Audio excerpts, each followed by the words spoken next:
Kabahin sa kakahuyan kauno kalasangan nga nangasunog din sa kabuktiwan ma'am. Nangailis na bagin sa pagtanom sa mga bagong kahoy. Karon dili ta pa makatanom sir kay kabalo man ta nga taas kaayo ang init, so naatay bulaton nga panahon nga angay na magtanom kay useless man ang effort pod sa atong mga kaubanan nga mananom labi na nga taas ang init di gyapon mo survive ang atong tanom. So we ensure nga natay sakto nga panahon sa pagtanom, ato lang sa paulian ang bukid gikan sa kanang sunog kay anyway normal man gid siya nga karon ting init dili man gyud to, it's beyond our control ang panahon. So kung maabot ang kuan nga tingbugnaw na sad, so dito angay nga magtanom na pod og kahoy.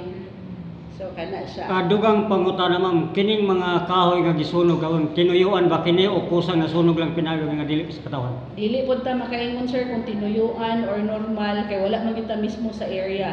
What we are doing right now is more on protection na lang gyud atong kuan nga kita magpakabana kanang maklikayan kana nga mga kasinatian labi na di sa atong kalasangan kay maski gamay nga mangagyo mapadulong dito hangin lang mukuyanap naman gyud ang kalayo. So dili kita kay mapasi tinuyuan ni. Kaya wala mo tayo ebidensya nga tinuod. Usually, pagkakita na to sa area is nasunog naman yun siya. So wala tayo magpasumanginlan. Ang ato alam is kada tao lumulupyo direct dito sa area, magpakabana yun bahinan na o mo-report yun sa ato ang mga hingtungdan para dali siya ma-prevent ang damages.